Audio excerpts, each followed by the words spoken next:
3 दिसंबर को कराची यूनिवर्सिटी में होने वाले टेस्ट के आपको सोल्यूशन सॉल्व करवाने वाला हूं फिजिक्स के सब्जेक्ट के। तो आइए सॉल्व करना स्टार्ट करते हैं और आप तमाम बच्चों ने मुझे बताना है कि आपके 20 में से कितने एमसीक्यूज जो हैं ठीक हुए हैं। तो एमसीक्यूज नंबर 1 हमारे पास यहाँ पे है, 2 projectiles are fired from the same point. यहाँ पे सेम पॉइंट की बात कर रहा है, with the same speed, speed भी सेम है, एट एंगल ऑफ प्रोजेक्शन। यहाँ पे आपको दो एंगल्स जो हैं गिवन है और आपको बताना है कि कौन सा ऑप्शन आपके पास राइट आंसर होगा। मैं यहाँ पे आपको डिटेल में नहीं लेके जाऊंगा, लेकिन यहाँ पे आपके पास ऑप्शन डी राइट है। क्यों? आपको पता है कि रेंज का फॉर्मूला होता है R is equal to V square sine 2 theta divide by g. देखो आपके पास स्पीड सेम है, जी की वैल्यू आपके पास कांस्टेंट होती है। आप यहाँ पे थीटा जो है 60 डिग्री पुट करके भी चेक कर लो और आप यहाँ पे 30 डिग्री पुट करके भी चेक कर लो, दोनों से आपकी रेंज जो है सेम आएगी, तभी आपके पास यहाँ पे ऑप्शन डी जो है राइट आंसर होगा। आगे बात करते हैं एमसीक्यूज नंबर 2 की। Which of the following pair has the same dimension. आपको बताना है कौन सा ऐसा ऑप्शन राइट होगा जिन दोनों की डायमेंशन क्या हो, सेम हो। देखो बच्चों, डायमेंशन सेम कब होगी? जब उनके यूनिट्स जो है क्या हो जाए, सेम हो जाए। ऑप्शन ए की बात करते हैं। ऑप्शन ए में क्या है, वर्क। तो बेटा वर्क का आपके पास यूनिट होता है जूल, और टॉर्क, टॉर्क का आपके पास यूनिट होता है न्यूटन मीटर। ठीक है, अब जूल को आपके पास जूल बराबर होता है न्यूटन मीटर के, मतलब ये कि वर्क और टॉर्क दोनों का यूनिट क्या हो गया, सेम हो गया। और दोनों का यूनिट सेम होने की वजह से दोनों की डायमेंशन भी क्या होगी, सेम होगी। और डायमेंशन क्या होगी, M L square T power -2। आपका ऑप्शन ए यहां पे राइट आंसर होगा। एमसीक्यूज नंबर 3 की बात करते हैं। A same force F is applied on two different masses m1 and m2 moving with acceleration a1 and a2. Identify the true mass acceleration ratio r। देखो बच्चों, दोनों पे फोर्स क्या लग रही है, सेम लग रही है, तो मैंने यहां पे लिख सकता हूं F1 is equal to F2। ठीक है, अब फोर्स का फॉर्मूला क्या होता है, F is equal to ma होता है, तो यहां पे m1 और a1 आ गया इज इक्वल टू फोर्स जो आपके पास सेकंड फोर्स है वो क्या हो जाएगी, m2 और a2 आ जाएगा। अब यहां पे जो है ना आपने रेशो बनाना है। ठीक है, अब रेशो आप ऐसा बनाए कि आपके पास जो है ना यहाँ पे कोई ऑप्शन मैच कर जाए। ठीक है, अब देखिए मेरे पास m1 यहीं पे रहा, मैंने m2 को यहाँ पे डिवाइड में भेज दिया और यहां से आपके पास a2 रहा और a1 यहाँ पे क्या आ गया, डिवाइड में आ गया। अब यहाँ पे आप ऑप्शंस में चेक करें कि कहीं पे आपका ऐसा ऑप्शन है जो कि इससे मैच कर रहा हो, तो ऑप्शन सी जो है बिल्कुल आपका राइट आंसर है। यहाँ पे लिखा हुआ है m1 divide by m2 is equal to a2 divide by a1। सही हो गया। आगे मूव करेंगे एमसीक्यूज नंबर 4 की तरफ। A 2 microcoulomb point charge is located a distance d away from 6 microcoulomb point charge. What is the ratio of F12 divided by F21? ठीक है, अच्छा बच्चों, अब यहां पे क्या कह रहा है कि आपके पास एक जो है ना पॉइंट चार्ज है जिसका आपके पास जो है उसने वैल्यू दी हुई है। ठीक है, 2 माइक्रोकूलम दी हुई है और दूसरा चार्ज जो आपके पास उसका क्या है, 6 माइक्रोकूलम। इन दोनों के दरमियान का फासला उसने क्या बोला है, डी के बराबर है। आपको रेशियो बताना है F12 डिवाइड बाय F21 का। देखो बच्चों, फॉर्मूला क्या होता है आपके पास, के Q1 Q2 divide by are square. ठीक है, अब दोनों का डिस्टेंस जो, भले आप F12 लगाओ या F21 लगाओ, ठीक है, आपके पास R जो है वो D के बराबर आएगा। ठीक है, और आपके पास चार्ज 1 और चार्ज 2, मतलब ये कि आप जो चीज ऊपर लिखोगे वही चीज आप नीचे भी लिखोगे, तो वो दोनों सब कुछ कैंसिल हो जाएगा। जब सब कुछ कैंसिल हो जाएगा तो आपके पास क्या आंसर आएगा, 1 के बराबर आंसर आएगा, तभी यहां पे आपका ऑप्शन बी क्या होगा, राइट आंसर होगा। ठीक है, अभी तक जो 4 एमसीक्यूज सॉल्व किए बहुत ही आसान एमसीक्यूज थे। बच्चों ने कहा कि फिजिक्स का क्वेश्चन जो है बड़ा मुश्किल आया है, तो अभी तक जो है बिल्कुल आसान चल रहा है। ठीक है, आगे बात करेंगे एमसीक्यूज नंबर 5 की। Simple harmonic oscillator has amplitude x not and time period t, its maximum speed is dash. ठीक है, देखो बच्चों, मैक्सिमम स्पीड के लिए आपके पास फॉर्मूला होता है एम्पलीट्यूड मल्टीप्लाई बाय ओमेगा। ठीक है, ओमेगा की आपके पास एंगुलर स्पीड है। अच्छा, ए एम्पलीट्यूड क्या बोल रहा है, किसके बराबर है, एक्स नॉट के, आपने एक्स नॉट लिख दिया। अब ये किसके बराबर होता है, ये आपके पास होता है 2 पाई डिवाइड बाई टी के। ठीक है, टी आपके पास क्या, टाइम पीरियड, जो कि इसने कहा टाइम पीरियड क्या आपके पास टी के बराबर है। अब सॉल्व किया तो आपके पास आंसर आया 2 pi x not divide by t, जो कि यहां पे आपके पास ऑप्शन सी क्या है, राइट आंसर है। आगे मूव करेंगे एमसीक्यूज नंबर 6 की तरफ। 12 joule of work is to be done against an electric field to take a charge of 0.01 coulomb from one point A to another point B. The potential difference between B and A is dash. आपको VB minus VA जो है यहाँ पे find out करना है। मतलब ये कि आपने पोटेंशियल डिफरेंस जो है यहाँ पे बताना है। ठीक है, आपको सवाल में जो है ना यहाँ पे वर्क डन गिवन है 12 जूल के बराबर, और यहाँ पे आपको जो है चार्ज गिवन है। ठीक है, अब वर्क डन का फॉर्मूला आपके पास क्या होता है? Work done is equal to potential difference, ठीक है, मल्टीप्लाई बाय चार्ज। ठीक हो गया।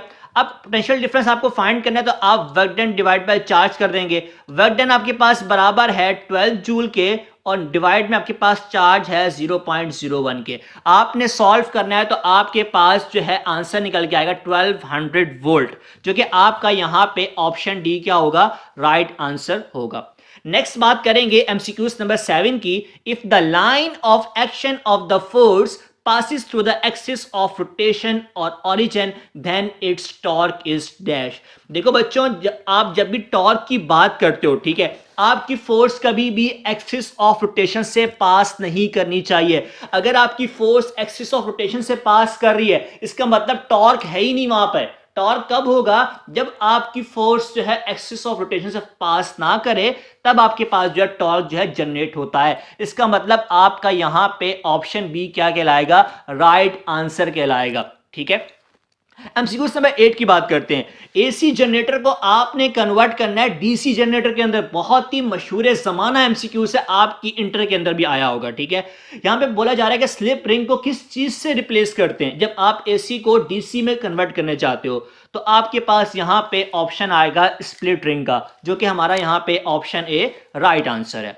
एमसीक्यूज नंबर 9 की बात करेंगे। Amount of energy release due to conversion of 1 kilogram of matter. भाई बहुत ही आइंस्टाइन की मशहूर equation E is equal to mc²। ठीक है, मैस आपको बताया जा रहा है 1 किलोग्राम। ठीक है, C की वैल्यू आपको पता है 3 एक्सपोनेंट 10 पावर 8, ठीक है, मीटर पर सेकंड। आपने इसका स्क्वायर कर दिया। अब आपने जस्ट यहां पे सॉल्व करना है। आपके पास आंसर आएगा 9 एक्सपोनेंट पावर 16 जूल। आपके पास जो है राइट आंसर होगा। अब यहां पे देख लेना, मेरे ख्याल से ये ऑप्शन सी जो है ना यहाँ पे राइट लिखा हुआ है, क्योंकि ये पीडीएफ में जो है काफी ज्यादा ब्लर लिखा हुआ है, तो उसको रीड करना भी जो है डिफिकल्ट हो रहा है। ठीक है, आगे बात करते हैं एमसीक्यूज नंबर 10 की। The process by which the original signal is recovered in the radio receiver is called dash. ये आपके पास सिंपल जो है डीमॉड्यूलेशन की यहां पे डेफिनेशन उसने जो आपसे पूछी है। ऑप्शन ए जो है यहां पे आपके पास राइट आंसर था। आगे बात करेंगे एमसीक्यूज नंबर 11 की। The ratio of the radius of fourth Bohr orbit in hydrogen atom to the radius of third Bohr orbit is dash. ठीक है बच्चों, बहुत ही आसान होता है इसको सॉल्व करना। आपसे कहा जा रहा है कि आपने रेशियो लेना है फोर्थ ऑर्बिट का, किससे? 3 ऑर्बिट से। तो आपके पास आएगा R4 डिवाइड बाय R3 आएगा। सही है, यहां पे आपके पास हो जाएगा n4 का स्क्वायर, यहां पे आपके पास हो जाएगा n3 का स्क्वायर। ठीक है, ऊपर आपके पास 4 का स्क्वायर आएगा, नीचे आपके पास 3 का स्क्वायर आएगा। सॉल्व करोगे 16/9 आ जाएगा। 16:9 आंसर है आपका, ऑप्शन सी है। बाज दफा बच्चे इसको 9:16 भी लगा के आते हैं, ठीक है, जिससे उनका एमसीक्यूज जो है गलत हो जाता है। आगे बात करेंगे एमसीक्यूज नंबर 12 की। A high resistance is connected with a galvanometer in series is called dash। देखो बच्चों, यहां पे उसने बात की है सीरीज की। अगर वो यहां पे बात कर लेता पैरेलल की, तो फिर भी आपको ये सॉल्व करना आना चाहिए। बहुत ही आसान एमसीक्यूज है। जब भी हम गैल्वेनोमीटर के साथ हाई रेजिस्टेंस को कनेक्ट करते हैं सीरीज के अंदर, इसका मतलब यह है कि हम इसको वोल्ट मीटर के अंदर क्या करना चाह रहे हैं? कन्वर्ट करना चाह रहे हैं। लेकिन अगर हम पैरेलल के अंदर जाते हैं, इसका मतलब यह होता है कि हम लोग एम मीटर के अंदर कन्वर्ट करना चाह रहे हैं। तो दोनों बातें जो है आपको पता होनी चाहिए थी। ठीक है, आगे बात करेंगे एमसीक्यूज नंबर 13 की। यहां पे क्या लिखा हुआ है? A small spherical solid ball is falling down in a viscous liquid. The velocity of the spherical solid ball in the viscous liquid will be dash। ठीक है, देखो बच्चों, आपके पास एक स्फेरिकल सॉलिड बॉल है, आपने उसको विस्कस लिक्विड के अंदर जो है फॉल किया, उससे उसकी वेलोसिटी जो है ना वो क्या होगी उसके बारे में जो है ना आपको यहाँ पे बताना है। देखो जब जब वो जाएगी फॉल करेगी तो वो इंक्रीज होगी वेलोसिटी, ठीक है। ये इंक्रीज करने के बाद जो है ना वो टर्मिनल वेलोसिटी को जो है फॉलो करेगी। तो यहाँ पे हमारे पास जो है ना ऑप्शन डी इस एमसीक्यूज का राइट आंसर होगा। ये थ्योरी बेस्ड एमसीक्यूज है, मैं इसकी डेप्थ में मजीद नहीं जाऊंगा। अभी जो मेरा मेन मकसद है ना वो आपको एमसीक्यूज के आंसर भी बताना है और थोड़ा बहुत जो है कॉन्सेप्ट देना है, ठीक है। आगे बात करेंगे एमसीक्यूज नंबर 14 की। If the slope of the velocity time graph is increasing with time at constant rate, it shows that the body have dash. देखो अगर आप वेलोसिटी टाइम ग्राफ बनाते हो, प्लॉट करते हो, ठीक है, आपके पास एक स्लोप एक स्ट्रेट लाइन जा रही है, ठीक है। यहां पे लिखा हुआ है कि वो उसका स्लोप जो है वो एट कांस्टेंट रेट, ठीक है। कांस्टेंट से आपके पास ऑप्शन में समझ में आ गया भाई यूनिफॉर्म तो आना ही आना है, ठीक है। कांस्टेंट रेट से यूनिफॉर्म तो आना ही आना है। जब भी आपके पास वेलोसिटी टाइम ग्राफ में आपके स्लोप जो है ऊपर की तरफ जा रहा हो, आपकी लाइन जो है ऊपर की तरफ जा रही हो, ये बताती है पॉजिटिव एक्सेलरेशन। क्या बताती है? पॉजिटिव एक्सेलरेशन बताती है। तो यहां पे आपके पास ऑप्शन ए राइट है। अगर वो यहीं पे डिक्रीजिंग का लफ्ज इस्तेमाल करता तब आपके पास ऑप्शन बी क्या होता? राइट आंसर होता। अच्छा, नेक्स्ट बात करेंगे एमसीक्यूज नंबर 15 की। The difference between molar heat capacity at constant pressure and at constant volume for 1 mole of an ideal gas is dash। देखो बच्चों आप लोग इस एमसीक्यूज को पढ़ के बहुत घबरा गए होंगे, लेकिन ये बहुत ही सिंपल एमसीक्यूज था। आप लोगों ने डेरिवेशन भी की होगी, CP minus CV is equal to R, ठीक है। अब ये माइनस क्या चीज है? माइनस होता है डिफरेंस, डिफरेंस बोलते हैं, ठीक है। ये आपके पास molar heat capacity at constant pressure है, ये आपके पास एट कांस्टेंट वॉल्यूम है। इन दोनों का डिफरेंस बराबर होता है आर के, और आर आपके पास क्या है? यूनिवर्सल गैस कांस्टेंट है। क्या है? यूनिवर्सल गैस कांस्टेंट है। ऑप्शंस यहां पे सी आपके पास राइट आंसर होगा, ठीक है। नेक्स्ट बात करेंगे एमसीक्यूज नंबर 16 की। A space station revolves around the Earth as a satellite 100 kilometers above the Earth's surface. What is the net force on an astronaut at rest inside the space station? ठीक है बच्चों, अब यहां पे जो है ना आपके पास जो राइट आंसर है वो है ऑप्शन बी, जिसमें है जीरो, ही इज वेटलेस। हम सीक्वेंस नंबर 17 की बात करेंगे। If separation between the plates and the area of parallel plate capacitor are double then the capacity will become dash, ठीक है। आपने फॉर्मूला पढ़ा होगा, C is equal to A epsilon naught divide by D, ठीक है। ए आपके पास area है, D आपके पास जो है प्लेट्स के दरमियान का सेपरेशन या डिस्टेंस होता है, ठीक है। आपने एरिया को भी बढ़ा दिया 2 टाइम्स, ठीक है, और आपने डिस्टेंस को भी बढ़ा दिया, सेपरेशन को भी, दोनों आपस में कैंसिल हो गए तो कोई फर्क नहीं पड़ेगा, रिमेन सेम का ऑप्शन आपके पास यहां पे राइट आंसर होगा, ठीक है। नेक्स्ट बात करेंगे एमसीक्यूज नंबर 18 की, और ये भी बहुत ही ज्यादा मशहूर एमसीक्यूज है, आप लोगों के इंटर के सिलेबस का पास पेपर के अंदर भी मौजूद होगा। और यहां पे हमारे पास क्या कह रहा है? In treating a localized cancer tumour a narrow beam of dash gamma rays from cobalt 60 is used, ठीक है। 79 एमसीक्यूज जो कि हमारी लेक्चर का 19 एमसीक्यूज है। In terrestrial telescope a lens is placed between objective and eyepiece to obtain and final image which is dash। देखो बच्चों हम लोग क्या करते हैं, ऑब्जेक्टिव और आई पीस के अंदर जो है ना थर्ड लेंस को प्लेस करते हैं। क्या करते हैं?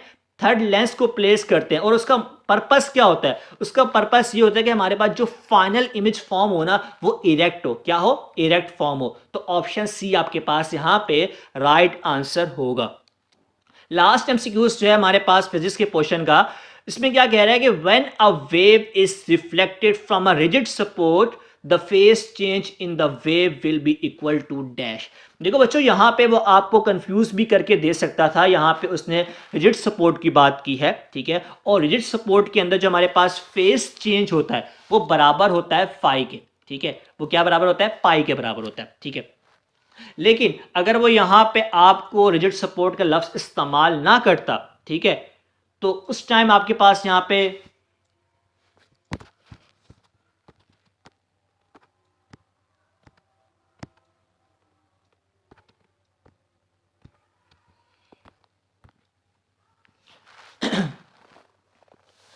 अगर वो यहां पे रिजिड अगर वो यहाँ पे रिजिड सपोर्ट के अलावा इमेजनरी सपोर्ट या इस तरह के लफ्ज़ इस्तेमाल करता, तब आपके पास जो है फेस चेंज क्या होता, 0 के बराबर होता। तो यहाँ पे मैंने आपको 20 MCQs सॉल्व करवा दिए हैं और मेरे नज़दीक 20 MCQs में से जो यहाँ पे टफ MCQs आए होंगे, मुश्किल MCQs आए होंगे, वो तकरीबन 3 होंगे, 3 से ज़्यादा वो नहीं है। और अगर आपने फिजिक्स के पोर्शन के अंदर 16 या 17 नंबर हासिल किए हैं तो उसका मतलब ये है कि आपका फिजिक्स का पोर्शन अच्छा सॉल्व हुआ है। लेकिन अगर आप इससे डाउन गए हैं तो उसका मतलब ये है कि आपने फिजिक्स के पोर्शन के अंदर MCQs सही तरह सॉल्व नहीं किए। ठीक है, तो उम्मीद है तमाम MCQs आपको समझ में आ गए होंगे। और आपको कोई भी सवाल है तो आप कमेंट के अंदर पूछ सकते हैं और इस लेक्चर को अपने तमाम दोस्तों के साथ लाजमी शेयर करें। Thank you for watching this video and subscribe knowledge pool for more videos.